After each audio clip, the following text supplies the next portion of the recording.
Saudações, hoje é o dia 6 de setembro de 2022, um dia antes de possíveis eventos perturbadores neste país, aos quais eu posso dar uma fala mais ao final, porque o tema do vídeo aqui é a questão dos bilionários, né?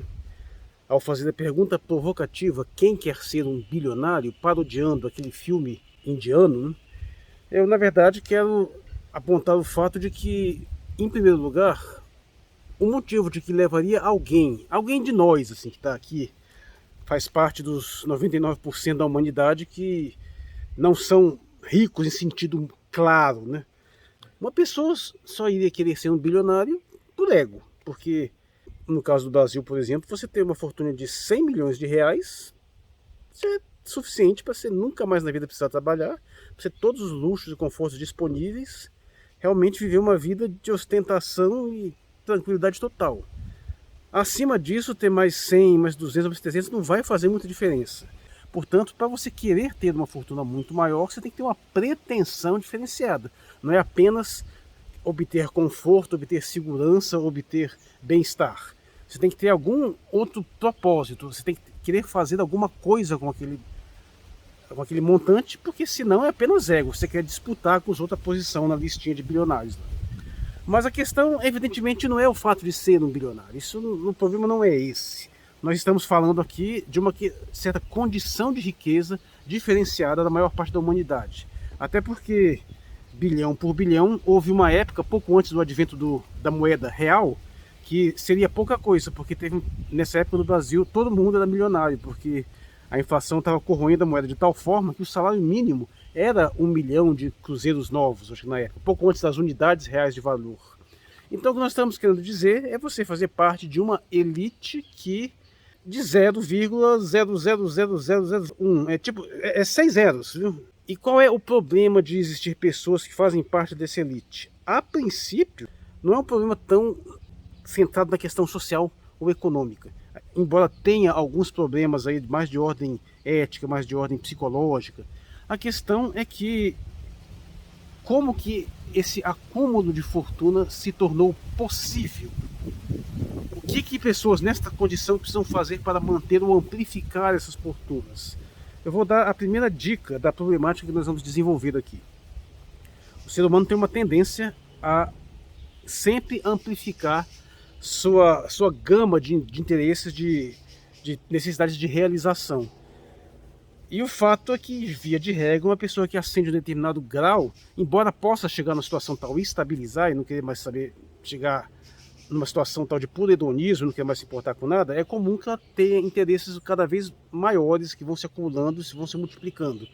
E aí você nota que essa condição transforma, se não no sentido mais essencial, pelo menos a condição existencial de tal modo que torna essas pessoas dessa elite tão desassociadas do restante da humanidade que elas não se entendem mais, os seus interesses não convergem mais. Então passa a haver espontaneamente uma espécie de tensão entre os interesses desses dois grupos. A questão é que, via de regra, pelo menos na grande maioria dos casos, as pessoas que acumulam uma quantidade de poder muito grande, e nós estamos falando disso, não é só de riqueza, é de poder, a tendência é querem ter mais poder ainda. Não só não perder aquele poder que já é acumulado, como querer acumular mais. O que é necessário fazer para que se garanta a conservação e amplificação desse poder no mundo nas condições que ele está? Essa é a temática que a gente tem que atentar. A questão não é demonizar o bilionário e nem simplesmente se escapar com sutilezas. Mas que o problema não é o fato de ter uma grande desigualdade, o problema é ter a pobreza, o que inicialmente é até verdade, a não ser pelo fato de que essa imensa desigualdade vai manter e vai exponenciar em grande parte essa pobreza, ou pelo menos aumentar essa diferença num nível que você precisa conservar a pobreza. Então essa que é a questão que muitas pessoas não entendem.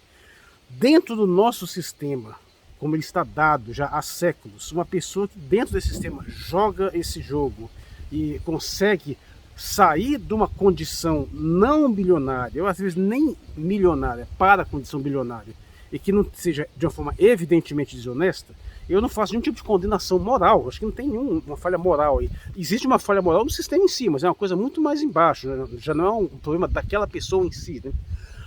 Mas o problema vai surgir depois que ela chega lá em cima e como que ela vai se comportar quando ela está lá em cima. E isso porque nós estamos falando ainda daqueles que se tornaram bilionários, ou seja, ele compartilha aquela mentalidade que ele teve antes com aquela que ele terá depois. Eu não estou nem falando dos herdeiros que vão ter uma mentalidade, vão ter um interesse totalmente diferente. E é essa que é a situação. Mas antes de chegar nesse ponto, vamos simplesmente colocar os pontos básicos, né? Tô tendo que parar toda hora porque o treco fica vindo aqui na minha cara. Atualmente o mundo diz que tem entre 2.000 e 3.000 bilionários. Não é tão simples fazer a lista, porque apesar de ter vários dados, várias instituições que fazem esses levantamentos, é notório que muitos indivíduos poderosos escondem suas fortunas. Então não é tão claro saber isso. Existe uma certa flutuação. Então às vezes o sujeito está com lá 990 milhões de dólares e de repente no dia seguinte está com 2 bilhões e depois cai. Então tem uma certa flutuabilidade. Geralmente se faz apontamentos de indivíduos que estão nessa situação, mas não se fala das famílias desses indivíduos, meu amigo. Se você é casada com um bilionário, você é uma bilionária. Então, para começar, jogue no lixo aquela pano aqui. Mas desses bilionários nenhuma é mulher. Não, todas as mulheres deles são bilionárias também. As famílias são bilionárias. Então, assim, para facilitar o cálculo, né, vamos supor que a gente temos aí umas 8.000 pessoas nesse planeta que são nessa condição de bilionários, quer sejam eles os titulares de suas fortunas, ou seus cônjuges, ou seus descendentes diretos, mas pelo menos 8.000, pelo menos, no mundo que nós já podemos considerar com 8 bilhões de habitantes. Ou seja, 1 a cada 1.000.000 de pessoas é bilionário. É por isso que eu coloco que são 6 zeros, 0,0000, 1 por milhão. Isso nesse nosso contexto de um mundo onde ainda existe uma miséria em massa, né? Muitas pessoas em condições absolutamente subhumanas de existência. Então isso por si só já coloca uma questão. Ainda que você não queira recriminar essas pessoas em si, você não acha que tem algo de estranho nessa situação onde existe uma quantidade tão pequena de pessoas com tanta riqueza e ainda existe uma quantidade tão grande de pessoas em condições inumanas de existência? Veja só, a quantidade de riqueza que existe no mundo hoje é mais do que o suficiente para deixar todo mundo muito bem. Basta você fazer um cálculo, mais uma vez, superficial.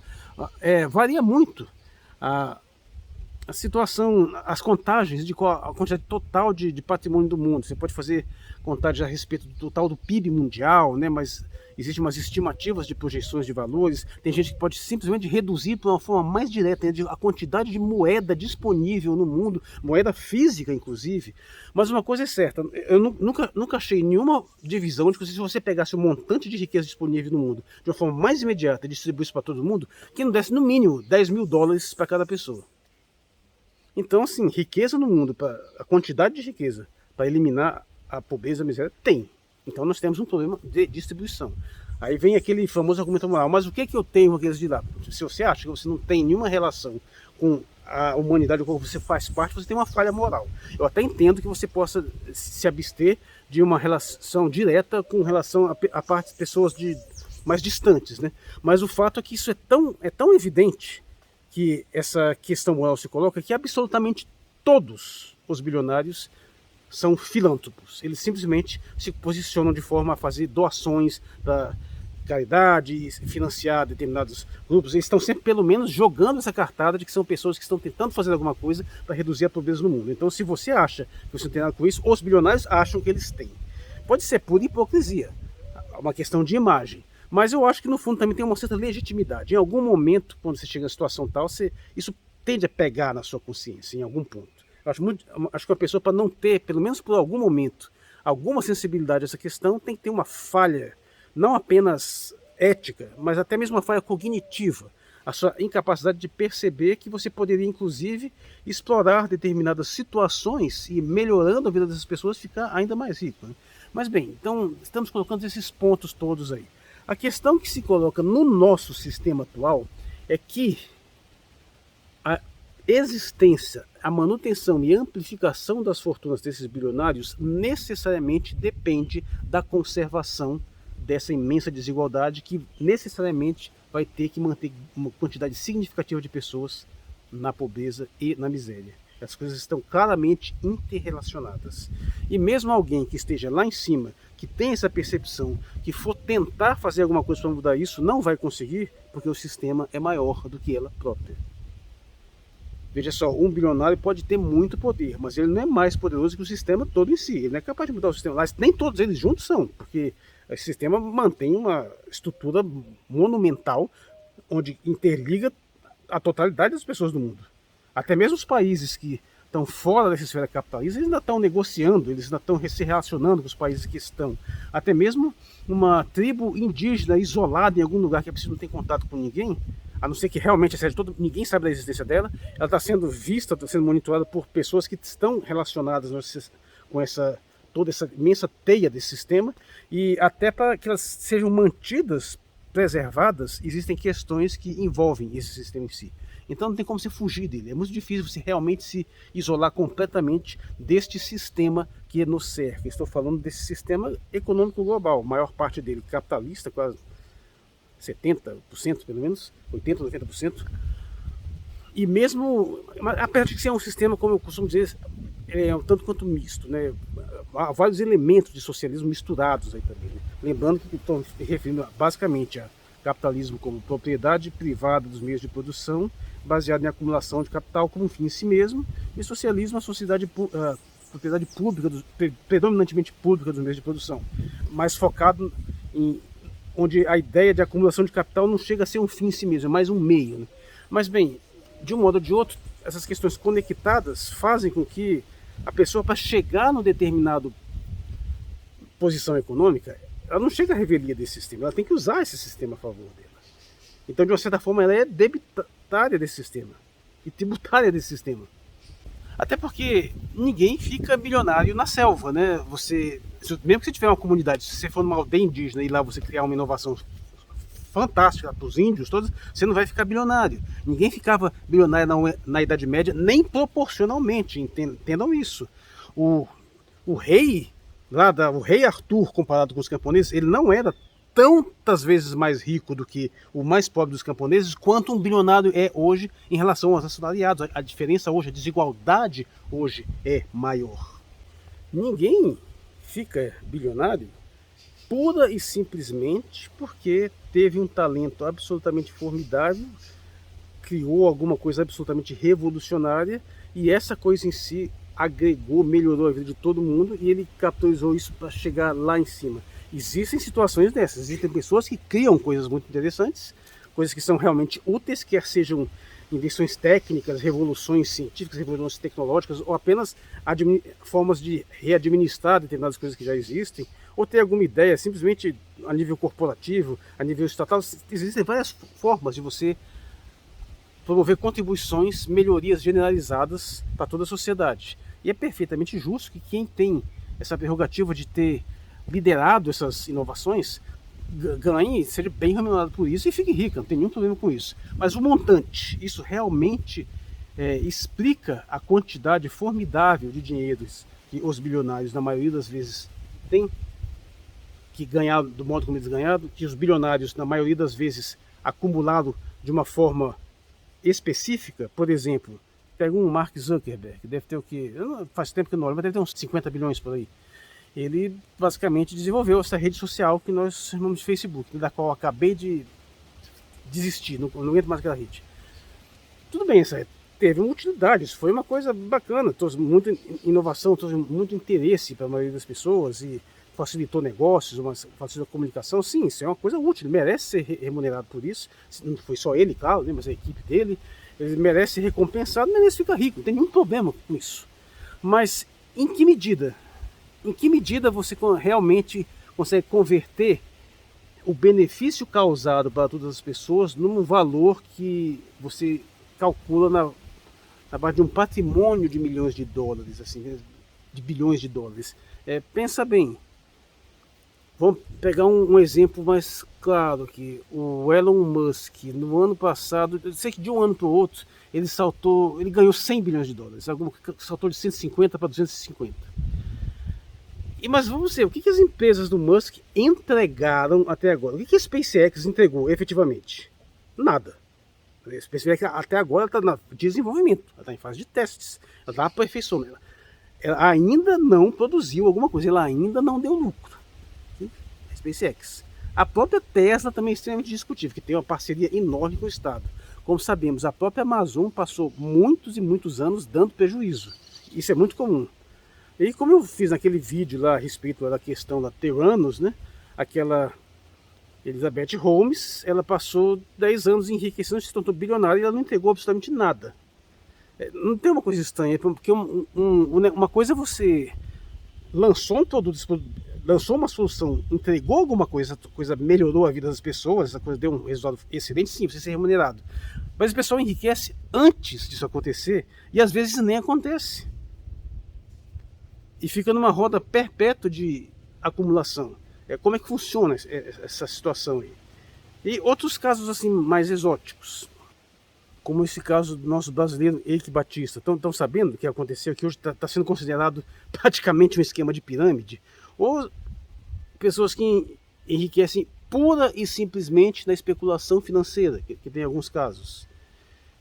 Ou mesmo pessoas de uma área, de um setor, por exemplo, varejista, como o próprio Luciano Hang, ou a da Magazine Luiza. Tudo bem, você movimenta uma imensa cadeia logística, tem uma série de coisas que eles vão construindo. Mas você percebe que o modo como você organiza essa produção, o modo como você administra isso, você não consegue traduzir exatamente quanto você geraria de remuneração. Claro, você vai tirar uma parte para você, mas você consegue quantificar isso, quanto que é a remuneração justa? Não consegue, você não vai conseguir fazer esse cálculo. É um tanto quanto arbitrário. O que eu estou querendo colocar é que na maioria das vezes, se não todas, a maior parte dessa fortuna que essas pessoas acumulam não vem diretamente daquilo que elas ofereceram. A maior parte delas vem de uma especulação em cima daquilo que está sendo oferecido. E essa especulação frequentemente não dá resultado algum, frequentemente às vezes dá prejuízo, mas você vai jogando, você vai basicamente apostando. Ou seja, são pessoas que enriquecem antes de entregarem aquilo que de fato estão produzindo, e às vezes sem nunca entregar nada, simplesmente manipulando recursos, tomando empréstimos, ou, que é o caso geral do sistema financeiro, dos bancos, simplesmente criando dinheiro do nada. E toda essa elite bilionária está envolvida com esse sistema. Todas elas pegaram empréstimos em instituições financeiras. Ou todas elas, ou muitas vezes, fizeram empréstimos.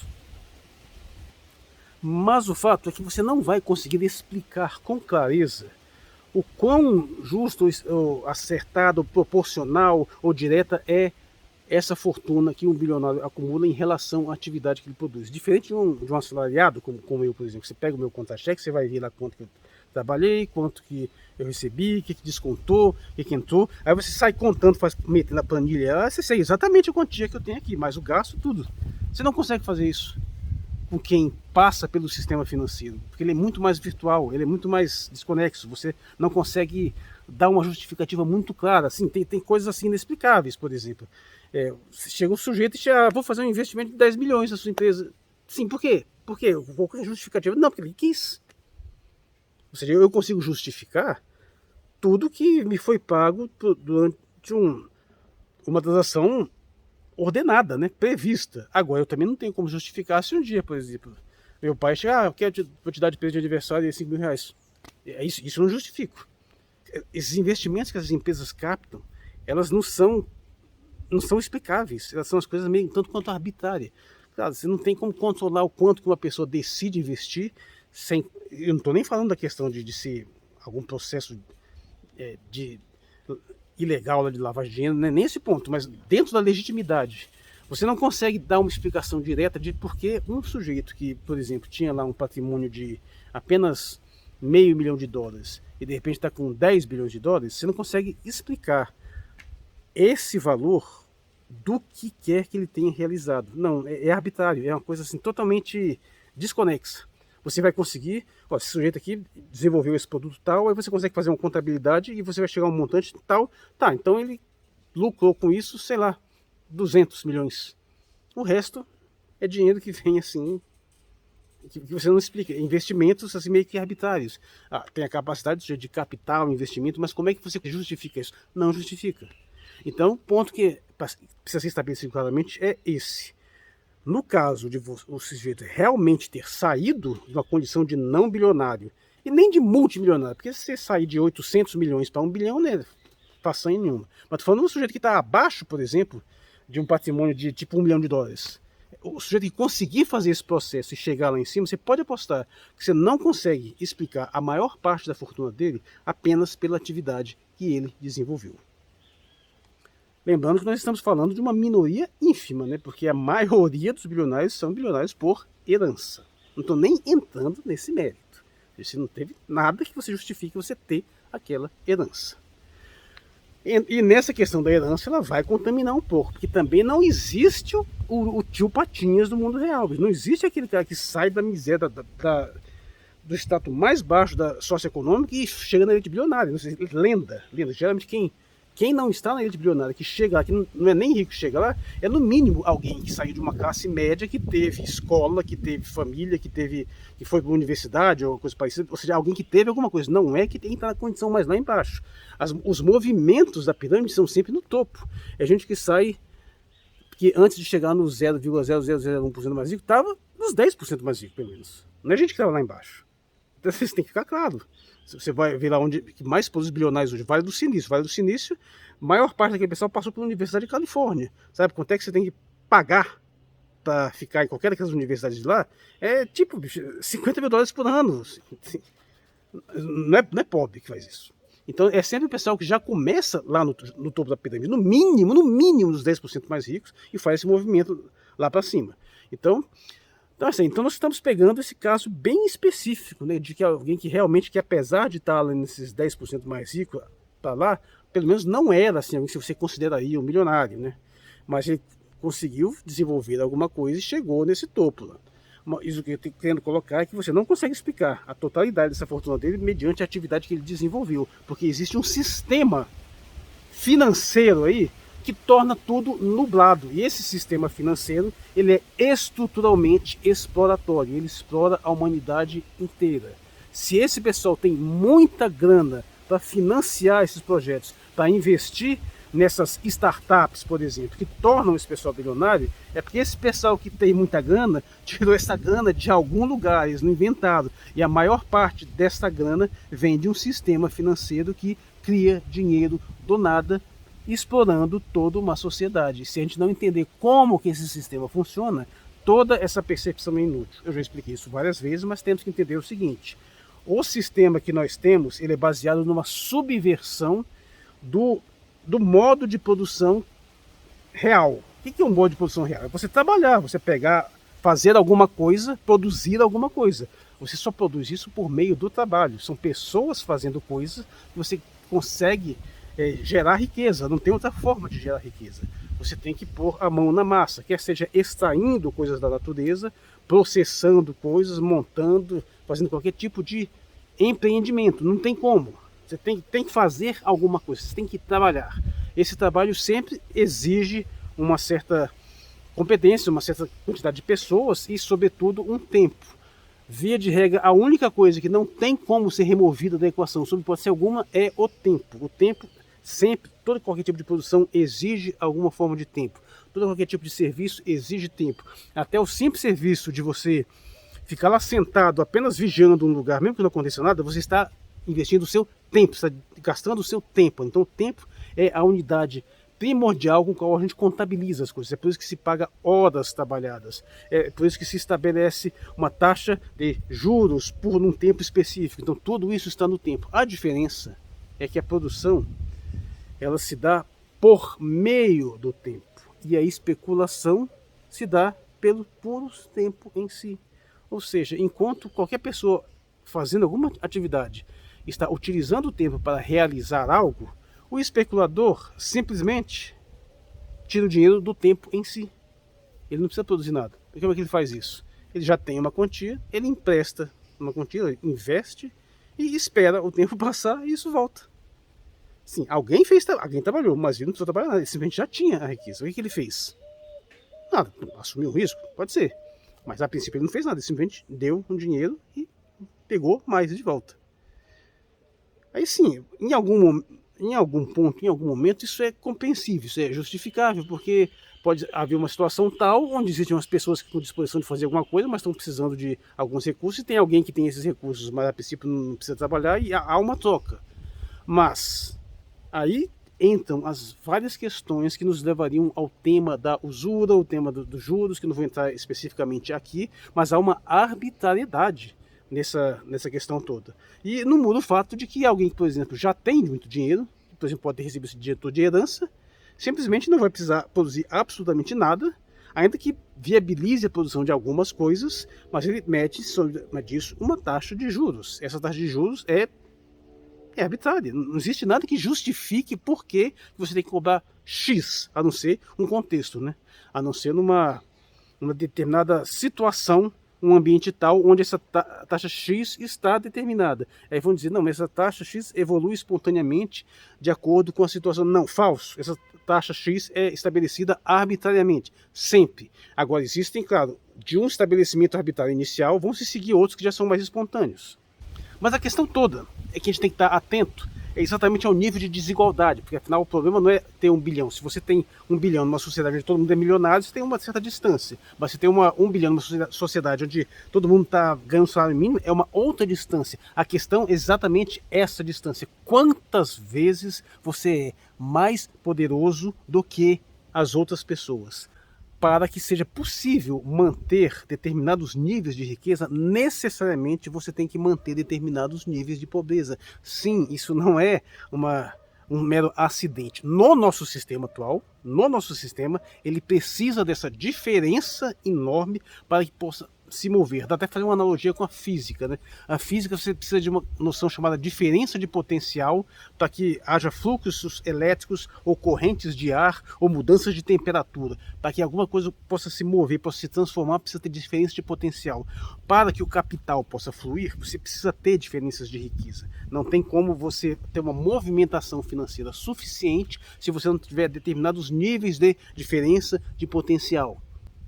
Veja, não precisa nem ir muito longe. Se você chegar numa comunidade onde todo mundo está no mesmo nível econômico, assim, todo mundo tem mais ou menos a mesma riqueza, não é difícil notar que aquela comunidade vai ser um tanto mais parada, mais estável, mais monótona do que onde há uma desigualdade muito maior. É nessa onde tem desigualdade que você pode fazer grandes investimentos, que você pode fazer grandes movimentações, onde tem as oportunidades. Não que não tenha naquelas, tem também, mas as oportunidades maiores estão nessas outras empresas. É por isso que grandes empresas de países ricos vão vir investir em países menores, vão vir não só entrar aqui para fazer investimentos, como vão ser convidados a fazer investimentos. Isso vai acontecer o tempo todo, é por isso que existe essa dinâmica. Sem ter uma diferença de potencial, não tem como esse sistema que nós utilizamos fluir, se movimentar e enriquecer ainda mais. Ele precisa dessa diferença. A forma que mais didática, mais simples que eu gosto de apontar isso, antes de tudo, é a questão da relação entre os custos de produção e o seu valor do seu produto, para ficar no nível da produção, hein? Porque evidentemente o lucro é o resultado do valor que você vende o seu produto, peça o seu serviço, menos os custos de produção que você teve para obter, né? Então, quanto mais você baixar o custo de produção, mais para você. Quanto mais você aumentar lá em cima também. Só que aumentar o preço é mais complicado devido ao cenário de concorrência e ao cenário de viabilidade. O que tem sido historicamente mais comum, pelo menos desde a década de 70, é você achatar custos de produção. É por isso que uma empresa move o seu parque industrial de um determinado país mais rico para um país mais pobre, para baixar, para reduzir o custo de produção. É por isso que você briga tanto para não aumentar salário. É por isso que o pessoal gosta de... O capital vai movimentar trabalhadores de um país para outro, para aumentar o exército de reserva. É para isso que eles incentivaram as mulheres a irem para o mercado de trabalho, para reduzir o custo de produção. E é para isso que você está privatizando uma coisa atrás da outra, porque você achata salário. Todas essas medidas, estilo Paulo Guedes, aí, são para você ferrar com o trabalhador, para minimizar o custo de produção. O sistema depende disso, porque é mais difícil simplesmente aumentar os preços lá em cima. Isso eu estou falando dentro da economia produtiva, porque na economia especulativa é pior ainda, porque lembremos, se o capital produtivo explora o trabalhador, o capital especulativo explora o capital produtivo. E o capital produtivo vai explorar mais ainda o trabalhador. Então não tem jeito. Isso é meio que axiomático. E se você precisa dessa diferença, se essa diferença te interessa, quem está lá em cima e quiser multiplicar ainda mais suas fortunas, como que ele vai fazer isso? A não ser conservando ou até amplificando essa diferença. Veja só, você pode até de fato reduzir a pobreza. Você pode até ter uma situação, mas de fato hoje o mundo é mais rico do que era antigamente. As pessoas mais pobres têm mais recursos do que as mais pobres de antigamente, mas a diferença em relação a eles aumentou, e essa diferença gera uma diferença de poder tal que vai ficando cada vez mais difícil para os que estão mais embaixo se defenderem dos interesses daqueles que estão lá em cima, quaisquer que eles sejam. Por mais que em determinados contextos históricos possa ter havido explorações e abusos brutais de populações mais vulneráveis por determinadas elites, isso tinha pelo menos uma diferença de nível de poder suficientemente minimizado para que todo e qualquer tipo de empreendimento nesse sentido sempre tivesse um certo risco. Ou seja, o sujeito pode ir lá e fazer uma exploração brutal, mas ainda tem um risco, ele não pode fazer isso por muito tempo, ainda tem uma série de problemas. Mas à medida que você vai aumentando a distância de poder desses grupos, chega um ponto que não pode fazer absolutamente mais nada. Veja só, nós estamos falando de uma situação tal onde já há pessoas hoje em condição de poder tal que elas podem fazer praticamente o que elas quiserem. Quem assistiu Bacurau, eu não sei que alguma coisa daquele nível ali aconteça, mas tem situações, nós estamos numa situação tal que existem elites que, se quiserem fazer uma atrocidade daquelas, por prazer, eles fazem. Eles já têm poder suficiente para conseguir fazer um teco daqueles e não serem punidos. Mas ainda tem algum grau de risco, tem um grau de dificuldade. Mas nós vamos deixar essa diferença aumentar ainda mais, porque a galera da elite bilionária aí já está concorrendo para chegar no primeiro trilionário. Veja só, eles já estão, por enquanto, não chegou nos 300 bilhões, mas está muito evidente que em algum momento isso vai acontecer. E nós falamos, e presta atenção, nós estamos falando de uma situação tal que quando surgiu o primeiro trilionário, você pode apostar que não vai ter toda a população do mundo ganhando pelo menos um salário mínimo. Não, provavelmente a situação vai estar ainda pior. Ou seja, a desigualdade vai aumentando. Nós estamos concedendo cada vez mais poder a uma pequena e ínfima elite que vai ficar podendo fazer qualquer coisa. Se você viu o meu vídeo sobre transhumanismo, eu já apontei que isso está indo ainda mais longe. Esse pessoal já está investindo em recursos tal onde eles vão se alterar fisicamente e filogeneticamente para que seus descendentes já nasçam aperfeiçoados de um tal modo que eles vão efetivamente sacramentar uma diferença física entre essa elite e a maioria da população. E nós vamos deixando isso acontecer assim, em nome do liberalismo, vá a merda. Portanto, o problema não é o simples fato de alguém ser bilionário, é a diferença entre esse bilionário, ou dependendo do contexto, seria apenas de um milionário, ou dependendo do contexto, de um trilionário em relação aos demais. A diferença de poder, a capacidade de coisas que ele pode ter, a capacidade que ele pode ter, as coisas que ele pode fazer em comparação aos demais, as estratégias de manipulação que eles vão utilizar para defender os seus próprios interesses que não nos interessam. E o modo como eles já sequestraram, já controlaram um sistema tal que nós chegamos numa situação onde muitas pessoas acham perfeitamente natural que uma instituição financeira simplesmente manipule valores virtuais e fique mais e mais e mais rica sem produzir absolutamente nada, só parasitando um sistema. Enquanto uma quantidade infindável de gente está passando fome. O plano agora é eliminar essa fome, mas não pela melhoria das condições materiais das pessoas, mas é pela eliminação das pessoas que passam fome. Não precisa chegar no ponto do genocídio, basta você ir utilizando medidas específicas e estratégicas para você ir contendo a população a um determinado nível. Isso ainda não começou a nível em larga escala. Isso, por enquanto, está afetando apenas um determinado segmento, especialmente da classe média. Mas isso vai chegar num nível de amplitude. Fiquem espertos, porque essas futuras pandemias que determinadas elites estão falando por aí, tem um propósito que vai nessa direção. Esses lockdowns que o pessoal está falando por aí, até no sentido climático, toda essa agenda ambiental, como eu já expliquei no meu vídeo sobre questão populacional, é um neomatusianismo que, no fundo, está tentando justificar a eliminação de determinadas pessoas em nome do meio ambiente. E poder para fazer isso, eles estão acumulando cada vez mais. As fortunas dos bilionários, pelo menos no Ocidente, só crescem. E diante de um quadro onde uma pequena e ínfima elite aumenta cada vez mais a sua distância em relação à imensa maioria das pessoas, e onde os descendentes dessa elite, às vezes já na quarta, quinta, sexta geração, totalmente alienados da realidade material da imensa maioria das pessoas, e essa diferença vai aumentando, e tu não vê problema nisso? Por favor. Você não entra num ambiente tal e simplesmente se sentiria à vontade dando poder só para um sujeito de cada vez mais. Você não tem nada, aquele sujeito lá pode ter uma arma, daqui a pouco ele pode ter uma metralhadora, pode ter uma bazuca, pode estar cheio de arma, daqui a pouco ele pode estar cheio de instrumento de tortura e você não tem nada. Você está lá à vontade, não tem nenhum problema, não, você pode ter lá à vontade, não. É assim que se sente? O fato é que existe choque de interesses entre os grupos sociais, entre os segmentos, os status econômicos. E, evidentemente, quem tem mais poder tem mais capacidade de fazer valer os seus próprios interesses. Havendo uma disputa de interesses entre uma maioria cada vez menos abastada e uma pequena elite cada vez mais poderosa, quem que você acha que vai fazer prevalecer os seus próprios interesses? Há um choque, há uma tensão aí. Eu não estou dizendo que não é possível conciliar as duas coisas. Sim, eu pessoalmente não acredito numa sociedade totalmente nivelada. Só que eu acredito que uma sociedade ideal, ainda assim terá pessoas mais ricas do que outras, mas isso dentro de um determinado nível, onde, poeticamente dizendo, como diria o próprio Rousseau, né, uma situação tal onde nenhum homem seja suficientemente rico para que possa comprar outro homem e nem suficientemente pobre para que precise se vender.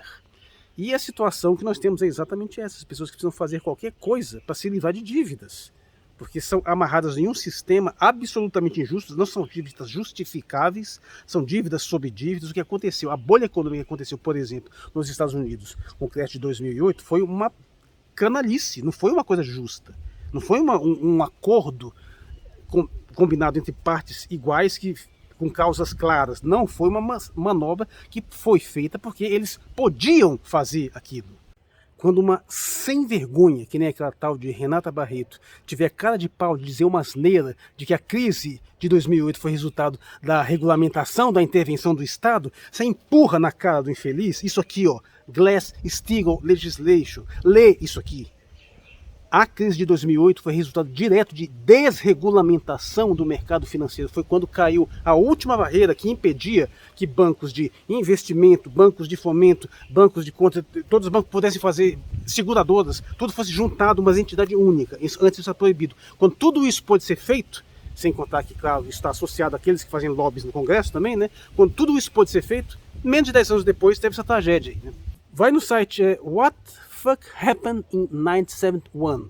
O que aconteceu em 1971, por acaso, o ano que eu nasci? Vai lá nesse site, dá uma olhadinha nos gráficos. Sabe o que aconteceu aí? Desregulamentação do mercado financeiro, especialmente o fim do Bretton Woods, né, quando você desvinculou o padrão, dólar do padrão ouro. Isso é um exemplo máximo de desregulamentação. É aí que acontece toda essa tragédia aí, da nível de produção aumentar espantosamente e a remuneração dos salários continuar praticamente igual. São essas ações, essas atitudes que eles vão empurrando, que essa elite vai promovendo, é o neoliberalismo em si, que vai abrindo oportunidades para que eles fiquem mais e mais ricos e só vai ferrando com a população em geral. Porque eu já comentei em mais de uma situação que, por exemplo, a queda da União Soviética abriu caminho para que se atacasse todos aqueles direitos que os trabalhadores tinham conquistados durante esse período da Guerra Fria, porque afinal o capitalismo ocidental tinha medo de uma revolução de massas, então tinha que conceder alguma coisa. Caiu essa ameaça comunista, meu amigo, foi pro saco. A situação agora pode até melhorar por causa da tensão atual contra a Eurásia, né, onde Estados Unidos, por exemplo, já está tomando as medidas de reativar parques industriais norte-americanos que tinham sido dilapidados, uma coisa que inclusive o Trump já tinha começado, né? Então isso pode até melhorar um pouco a situação, mas isso é com intervenção governamental, sabe? E por isso que o discurso do desgraçado liberal é sempre tira o Estado, minimiza o Estado, acaba com o Estado, que aí você remove toda a teia de proteção que impede que eles utilizem o Estado único e exclusivamente para arrancar mais e mais de quem trabalha. O problema então está na desigualdade, é no nível de poder, é na concentração de poder de alguém em relação aos demais. Você pode ter um certo grau de tensão quando você está com pessoas assim num ambiente qualquer, por exemplo, um ambiente sem lei, que é o caso do mundo. O mundo é um ambiente sem lei. Existe lei dentro dos países, mas entre os países não tem. Prevalece a lei do mais forte. Então, você pode até se sentir razoavelmente à vontade com pessoas um pouco mais fortes que você, mas imagina um ambiente sem lei, onde um cara ali é o super-homem. Você fica tranquilo? Se ele for um santo, tudo bem, mas e se não for?